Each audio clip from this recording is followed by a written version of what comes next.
Hey guys ಎಲ್ಲರಿಗೂ ನಮಸ್ಕಾರ. ಇವತ್ತಿನ ಒಂದು ವಿಡಿಯೋದಲ್ಲಿ ಮತ್ತೊಂದು ಗೌರ್ಮೆಂಟ್ ಜಾಬ್ ನ ತಗೊಂಡ್ಬಂದಿದ್ದೀನಿ. ಅದು ಕೂಡ KPWD ರಿಕ್ರೂಟ್ಮೆಂಟ್ 2024 ಕಡೆಯಿಂದ ಬಂದಿರುವಂತ ಒಂದು ವೇಕೆನ್ಸಿ.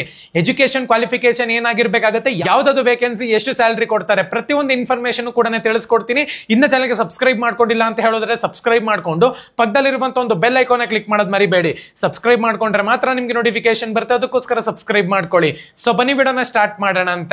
ಮೊದಲನೇದಾಗಿ ಆರ್ಗನೈಸೇಷನ್ ನೇಮ್ ನೋಡ್ಕೊಳ್ಳೋದ್ರೆ Karnataka public works development KPWD ಅಂತ ಹೇಳ್ಬಿಟ್ಟು ಮೆನ್ಷನ್ ಮಾಡ್ಕೊಂಡಿದ್ದಾರೆ organisation name. Number of post ನೋಡ್ಕೊಳ್ಳೋದ್ರೆ 42 ಪೋಸ್ಟ್ ಕರ್ನಾಟಕದಲ್ಲಿ ವೇಕೆನ್ಸಿನ ಕಾಲ್ ಮಾಡ್ತಿದ್ದಾರೆ. ಪೋಸ್ಟ್ ಒಂದು ನೇಮ್ ನೋಡ್ಕೊಳ್ಳೋದ್ರೆ ಅಸಿಸ್ಟೆಂಟ್ ಎಕ್ಸಿಕ್ಯೂಟಿವ್ ಇಂಜಿನಿಯರಿಂಗ್ ನಿಮ್ಗೆ ಇಲ್ಲಿ ಕಾಲ್ ಮಾಡ್ತಿರುವಂತದ್ದು. ಸ್ಯಾಲರಿ ನೋಡ್ಕೊಳ್ಳೋದ್ರೆ 83,700 ರೂಪಾಯಿಂದ ಹಿಡಿದು 1,15,200 ರೂಪಾಯಿ ತನಕ ಕೂಡ ಕೊಡ್ತಾರೆ. ಇದು ಮ್ಯಾಕ್ಸಿಮಮ್ ಸ್ಯಾಲರಿ ಅಂತಾನೆ ಹೇಳ್ಬಹುದು. ಸೊ ಅಸಿಸ್ಟೆಂಟ್ ಎಕ್ಸಿಕ್ಯೂಟಿವ್ಗೆ various vacancy details. Assistant executive engineering RPCಗೆ 30 ಪೋಸ್ಟ್ ಬಿಟ್ಟಿದ್ದಾರೆ. ಅಸಿಸ್ಟೆಂಟ್ ಎಕ್ಸಿಕ್ಯೂಟಿವ್ ಇಂಜಿನಿಯರಿಂಗ್ HKಗೆ 12 ಪೋಸ್ಟ್ ಬಿಟ್ಟಿದ್ದಾರೆ ಅಂತಾನು ಕೂಡ ಮೆನ್ಷನ್ ಮಾಡ್ಕೊಂಡಿದ್ದಾರೆ. ಎಜುಕೇಶನ್ ಕ್ವಾಲಿಫಿಕೇಶನ್ ಏನಾಗಿರ್ಬೇಕು ಅಂತ ಹೇಳಿದ್ರೆ ಮಿನಿಮಮ್ ಡಿಗ್ರಿಯನ್ನು ನೀವು ಇಲ್ಲಿ ಕಂಪ್ಲೀಟ್ ಮಾಡ್ಕೊಂಡಿರ್ಬೇಕಾಗತ್ತೆ. Engineering diploma in any field ಅಂತ ಹೇಳ್ಬಿಟ್ಟು ಮೆನ್ಷನ್ ಮಾಡ್ಕೊಂಡಿದ್ದಾರೆ.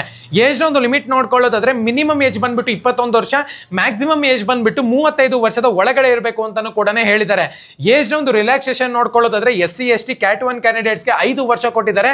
CAT 2 2A 3B 3B ಕ್ಯಾಂಡಿಡೇಟ್ಸ್ಗೆ ನಿಮ್ಗೆ ಇಲ್ಲಿ ಆಲ್ಮೋಸ್ಟ್ 3 ವರ್ಷ ಕೊಟ್ಟಿದ್ದಾರೆ.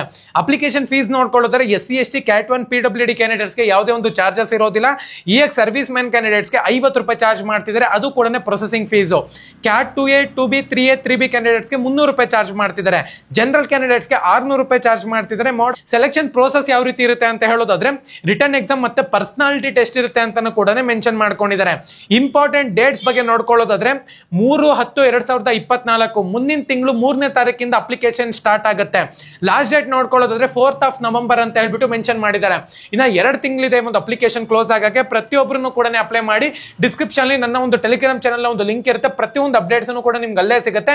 ಅಪ್ಲೈ ಲಿಂಕ್ ಕೂಡ ಮೆನ್ಷನ್ ಮಾಡಿರ್ತೀನಿ. ಪ್ರತಿಯೊಬ್ಬರನ್ನು ಕೂಡ ಅಪ್ಲೈ ಮಾಡಿ. ಯಾವುದೇ ಕಾರಣಕ್ಕೂ ಮಿಸ್ ಮಾಡ್ಕೊಳಕ್ ಹೋಗ್ಬೇಡಿ ಒಂದು ಜಾಬ್ ಆಪರ್ಚುನಿಟಿನ. ಇನ್ನ ಚಾನಲ್ಗೆ ಸಬ್ಸ್ಕ್ರೈಬ್ ಮಾಡ್ಕೊಂಡಿಲ್ಲ ಸಬ್ಸ್ಕ್ರೈಬ್ ಮಾಡ್ಕೊಂಡು ಪಕ್ಕದಲ್ಲಿರುವಂತ ಒಂದು ಬೆಲ್ ಐಕಾನ್ ಕ್ಲಿಕ್ ಮಾಡೋದು ಮರಿಬೇಡಿ. ಸಬ್ಸ್ಕ್ರೈಬ್ ಮಾಡ್ಕೊಂಡ್ರೆ ಮಾತ್ರ ನಿಮ್ಗೆ ನೋಟಿಫಿಕೇಶನ್ ಬರುತ್ತೆ, ಅದಕ್ಕೋಸ್ಕರ ಸಬ್ಸ್ಕ್ರೈಬ್ ಮಾಡ್ಕೊಳ್ಳಿ. ಧನ್ಯವಾದ.